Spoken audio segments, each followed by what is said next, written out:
Cher frère Matmati, salam alaikum. Alaikum salam wa rahmatullahi wa barakatuh, très cher frère Hamza. J'espère que tu vas bien. Ça va et toi? Ça va, alhamdoulilah. Donc on est ensemble pour faire une vidéo et j'aimerais te poser d'abord la question d'un internaute et ensuite on abordera le sujet de la lapidation si tu veux bien. Très bien. Donc je vais te poser la question de Arnaud Tinson qui t'a dit: tu m'as proposé d'envoyer un mail, et bien voici, et merci pour ta réponse.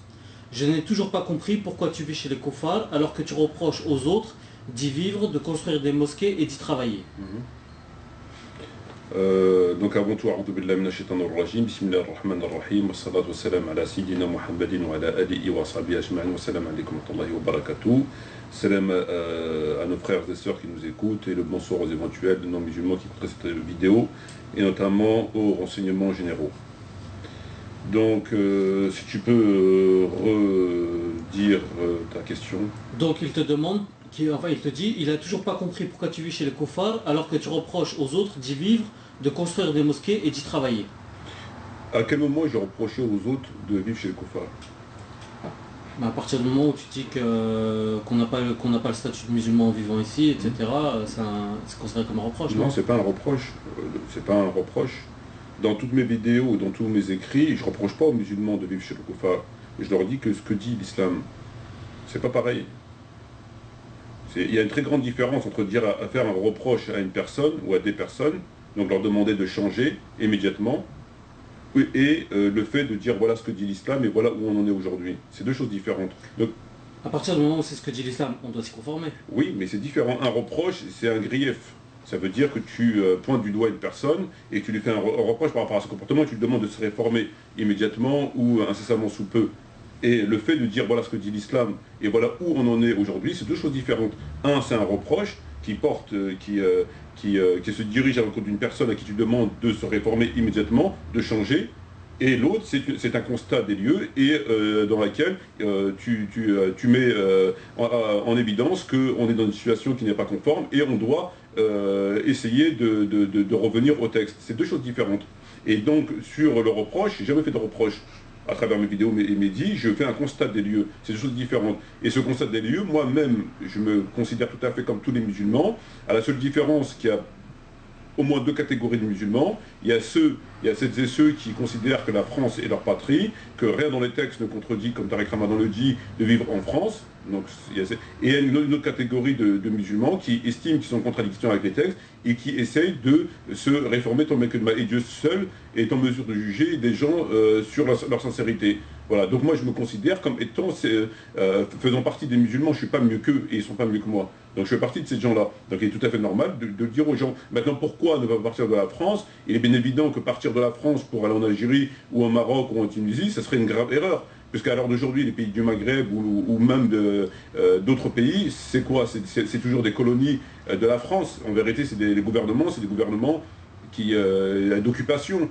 Ce n'est pas des gouvernements musulmans, ça n'a rien à voir. Aujourd'hui, tu as plus de liberté en France pour pratiquer ta religion et de dire un certain nombre de choses que d'aller en Algérie et de dire un certain nombre de choses. Donc il n'y a aucune différence entre l'Algérie et la France, même s'il y a plus d'apparence islamique en Algérie dans les rues où tu entends Adhan, mais au niveau du gouvernement, c'est deux gouvernements mécréants non musulmans qui n'appliquent pas les lois divines et la sunna du prophète, à la seule différence que dans un pays arabe, en apparence, tu verras plus d'islam, mais à contrario, si tu veux parler de la religion, si tu veux écrire des livres ou si tu veux dénoncer, ben, tu feras pas long feu. Donc il y a du pour et du contre sur certains points, comme il y a du pour et du contre en France, mais tous les deux sont des pays non musulmans. Donc ça serait ridicule, je pense, ou alors si on veut uniquement s'attacher à la forme. Si on veut uniquement s'attacher à la forme parce qu'on entend la veine et parce qu'on voit plus de barbe ou parce qu'on voit plus de cabis ou parce que je sais pas quoi, bah oui, dans ces cas-là, oui. Mais je pense pas que ce soit une bonne chose. Au contraire, je pense que ce serait même une erreur. D'ailleurs, tu vois bien quand ils sont arrêtés, il y a beaucoup de gens, des activistes qui ont été arrêtés, incarcérés en France, dès qu'ils ont fini leur peine, on veut les expulser vers l'Algérie, vers le Maroc, la Tunisie. Qu'est-ce qu'ils font ces gens-là? C'est des gens qui sont musulmans, c'est des gens qui ont des activités, même si ça n'a pas toujours été des activités terroristes. Ils refusent systématiquement d'être extradés vers ces pays. Pourquoi? Pour la simple bonne raison qu'ils savent ce qui les attend. Donc il n'y a pas de pays musulman, il n'y a pas de... Et ça, dire ce qu'il y a dans les textes, il faut le dire. Il faut que les gens prennent conscience de ce qu'il y a dans les textes et essayer en même temps de dénoncer ces discours à la Tariq Ramadan, à Delilou Baker et à ces imams-là, qui leur disent qu'il n'y a pas de problème, que rien dans les textes, etc., le discours qu'on connaît. Voilà. Mais dire que j'ai fait un reproche, c'est faux, j'ai jamais fait de reproche. C'est deux choses différentes entre faire un reproche et dire ce que disent les textes, c'est deux choses différentes. Ok. Bon, j'espère que sa réponse va satisfaire Arnaud Tinson. Je l'espère aussi. Pourtant, ça me semblait clair. Ok. Donc maintenant, j'aimerais qu'on aborde le sujet de la lapidation. Et plus particulièrement le moratoire qu'a demandé Tariq Ramadan en 2005 sur cette peine-là. Oui, je t'écoute. Donc je voudrais que tu me dises ce que tu en penses. Qu'est-ce que je pense du moratoire par rapport à la lapidation? Qu'est-ce que je pense du moratoire sur la lapidation? C'est un moratoire qui avait été... En 2005, pour suspendre la peine de la lapidation. Déjà, quelle légitimité il a pour demander ça? Il a absolument déjà dans le premier temps aucune légitimité. Bon, on peut très bien ne pas avoir de légitimité et demander à une réparation d'une injustice. Il ne faut pas forcément avoir un titre pour le faire. Donc à ce niveau-là, ça ne cause pas forcément un problème. Mais à mon avis, c'est tout simplement se servir utiliser, profiter d'un sujet qui dans le fond est un sujet dramatique, car c'est quand même des gens qui sont condamnés à tort ou à raison à des peines corporelles, que ce soit la lapidation ou la flagellation, etc. Se servir d'un sujet comme ça, c'est un sujet, c'est de la récupération. Quand tu analyses la question, tu te rends compte qu'il fait de la récupération. Pourquoi? Il nous parle de la volonté de faire un moratoire sur la lapidation et même sur les autres peines corporelles. Au nom de quoi? Lorsque tu lis son article sur le motif qui l'aurait incité à demander un moratoire, il dit « Or, compte de l'injustice aggravée, ces peines ne s'appliquent qu'aux femmes et aux pauvres, doublement victimes, jamais aux riches, au gouvernement, aux oppresseurs, des centaines de prisonniers n'ont droit à aucune défense digne de ce nom, etc. etc. » Donc qu'est-ce qu'il nous dit? Il nous dit qu'il demande un moratoire parce que la plupart des gens qui sont condamnés sont des faibles, des pauvres et non pas des riches, et que beaucoup de prisonniers n'ont pas eu le droit à une défense,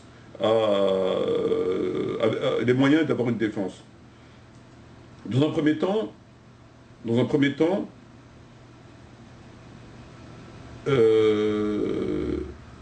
comment il peut se permettre de savoir les gens qui ont une défense, une bonne défense, une mauvaise défense, et qui ont été défendus, et comment est-ce qu'il a accès au dossier?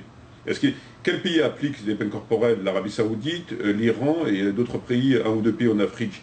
Il a été voir dans les tribunaux pour voir si les gens sont vraiment coupables, pas coupables, s'ils ont été défendus efficacement, ou si c'est des riches ou des pauvres. Il a accès au dossier. Jusqu'à preuve du contraire, il n'a pas accès au dossier pour savoir qui a été condamné justement et qui ne l'a pas été. La question du riche ou du pauvre, elle a toujours existé dans toutes les sociétés. En France, elle existe. En France, il n'y a pas les peines corporelles. Mais aujourd'hui, un riche s'en sortira mieux qu'un pauvre, etc., etc. Dans tous les pays du monde, malheureusement, c'est une réalité. Mais lui, est-ce qu'il a eu... Pour venir critiquer de fait ces gouvernements-là, que ce soit le gouvernement iranien, ou le gouvernement saoudien, ou le gouvernement nigérian, ou yéménite, etc., en leur disant que c'est les pauvres qui sont punis et non pas les riches, et les prisonniers ne sont pas défendus, à quel titre? Au nom de quelle science?